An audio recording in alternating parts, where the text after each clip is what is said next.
Hi guys, good afternoon. Another day, another vlog. So, pupunta tayo ngayon ng Naro Cafe. So, galing tayo ng simbahan ng Manawag. Nagsimba tayo ngayon kasi day off natin. Ang destination talaga natin ay Estancia sa Lingayen. Pero bago doon, magte-take out muna kami ng foods pang picnic doon sa beach. So, Naro Cafe. Let's go.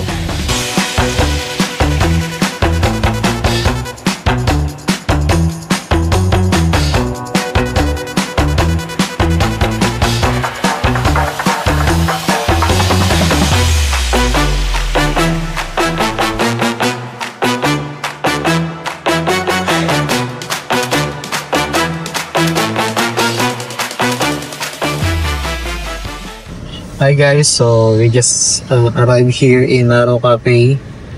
Ayan o. Ganda ng cafe, no? Beach front siya. So meron niyang second floor, 2 stories. Pwede kaya magpunta doon sa bandang taas kung gusto niya makita yung dagat. Tapos makain na, nagkakape. Cafe tour. Naro.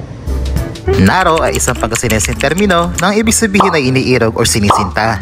Narota ka sa Pangasinan at iniibig naman kita sa Tagalog.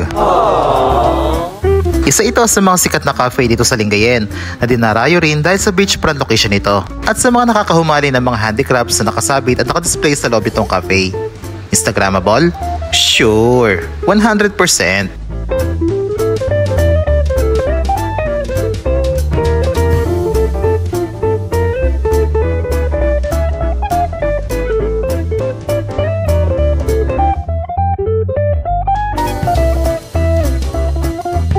Beach view ba ang hanap mo while drinking your iced coffee? You may choose to enjoy your meals here at their second floor where their bar is also located. Yes, alam ko ang hanap ninyo mga amigo. Masarap nga naman uminom ng alcoholic beverages with your company kung ganito ang view na makikita mo. Katulad na nasa ibaba, may mga unique na hanging handicrafts din dito na siya naman nakakakumpleto sa napaka-cool na ambience ito. So what are you waiting for? Come and visit Naro.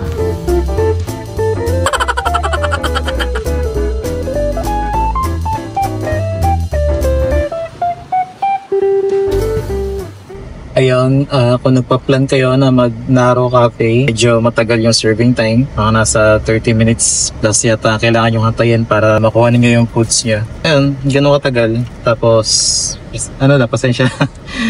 Bawa na kayo ng pasensya pag order kayo dito sa Madami kasing tao. Madami din kasing guest. So, yun lang. Tapos, diretso na tayo ng Estancia Beach.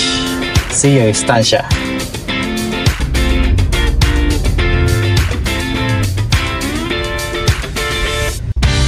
Patungo sa Estancia Beach, may campsite muna madadaanan na kung saan maaari mag-stay, mag-picnic at mag-relax. At yan ay ang Siak Mataraki Campsite.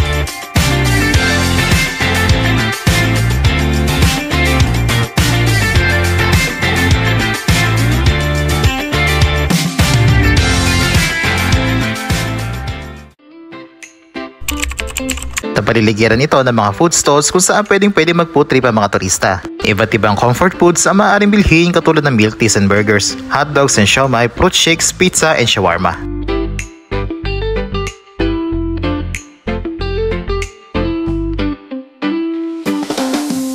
May trip stores din kung trip ninyo humanap ng budget na pang-OOTD. Medyo may kalakasan ng hangin dito sa campsite kaya pag-igihan ng pagsisetup ng inyong mga camping equipment.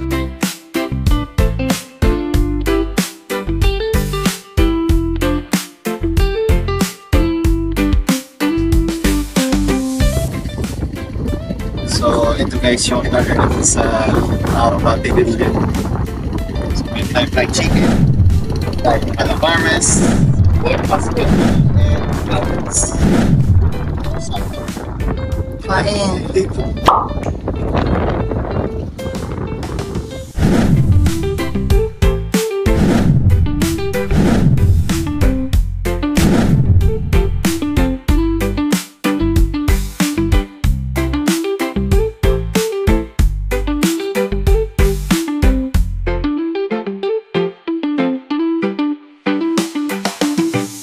After eating your meals and done resting, let's head straight to the main tourist spot of the day, the Estancia Beach.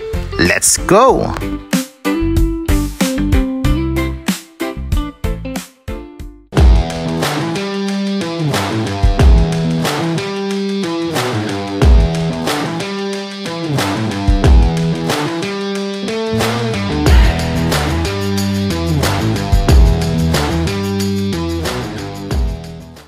Ayun na nga guys.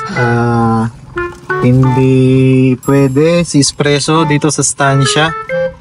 At yung buhangin medyo malambot.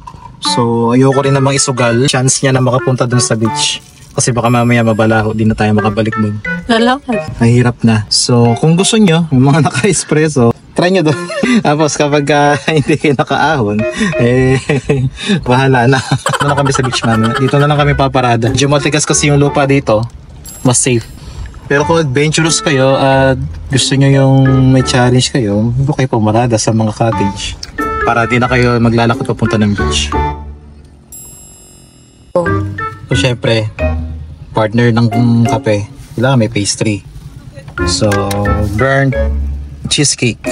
Burnt bus cheesecake. Di ba? Nice. Wasak. If you ever don't get the chance to visit Zambales for their popular ATVs, you may try these extreme rides here in Lingayen. And there's yours truly. First time na makakasakay dito at nakikinig mabuti kung paano ito paganahin. So tara guys, let's hop in and try this ride on.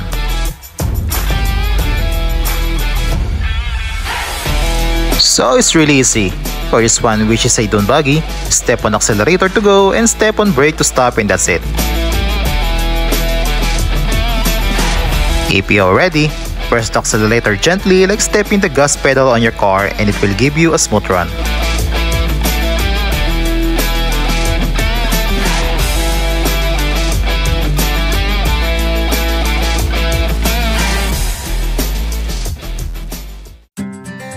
Para sa mga di nakakaalam, Lingayen ang kapital ng probinsya ng Pangasinan. Ang salitang Lingayen ay hango sa salitang lingawin sa Pangasinense nang ibig sabihin naman sa salitang Ingles ay tulukbak.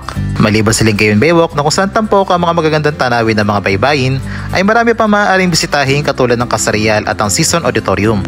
Dahil sa Lingayen ang sentro ng paggawa ng bagoong sa Pangasinan, taon-taon din pinagdiriwang dito ang Bagoong Festival. Ang istansa naman ay isa lang sa mga barangay na matatagpuan dito sa Lingayen. Patok ito na pasyalan dahil nagtataglay ito ng malawak na dalampasigan at peaceful ambience sa taglay nitong lugar. Tinagurian niya itong The New Zealand o Pangasinan. Bukod sa pagsakay sa ATV at pagpipiknik ay maaari rin enjoyin na pag-swimming sa beach nito.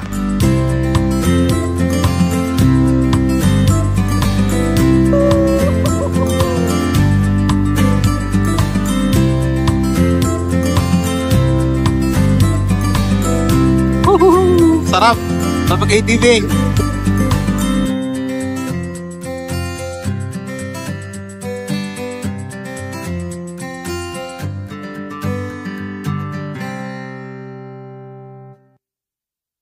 Woohoo! Kaya, walang drone shot! Kunin ko kaya i-draw na no. Pakasay ko yung buhangin! Uy. Nice!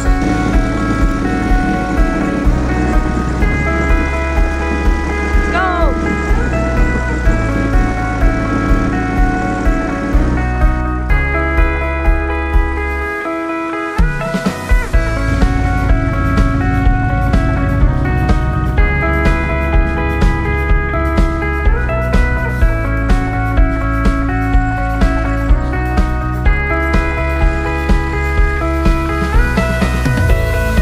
Ayan yung mga ATV nila. Ayun o. Malapit sila sa beach. Meron din kasi doon sa unahan. Meron din doon sa unahan. Tapos meron din dito. Magkano, dito, pagka 15 minutes, 250. Ayan, pag isang oras is 1,000 pesos. So enjoy naman. Ayan na, si Kuya. Lahat ng mga bata dito marunong mag-ATV. Galing nga eh. Enjoy mag-ATV. So, ayun, kung gusto niyo magpunta dito sa Stanza. So, careful lang kayo dito sa buhangin kasi, ayun oh, malambot. Natin kanini. Baka mamaya lumubog kayo. Lalo na sa Pandanar. Medyo malambot yung buhangin. Oh, eto, muntik na kami lumubog dito. Kasi si Espresso na front wheel drive, medyo may hirapan. Pero kung 4x4, madali lang naman. So, try nyo ATV. Sarap. Alam ko mahirap, automatic pala yun. Okay, so yan ang ating estancia trip for today's video. At tapos pets nyo, pwede nyo rin tanin ito. Lalo na sa Taliglaga. Marami na naliligo ngayon, nakakato na kasi sarap na katakatakay. Yung sunset, hindi namin maaabutan, sayang kasi ang taas pa ng araw eh. Orange dito, parang daw. Oo, parang laon yun. So, alas kailangan na uwi kasi baka gabihin kami lalo. Hirap na. Mandingan ka sa aming mga alaga namin. Alang magbabatay sa bahay. Okay, so if you like this video, please like, share, subscribe. And then see you soon sa aming next vlog. And maraming salamat sa panonood. Bye!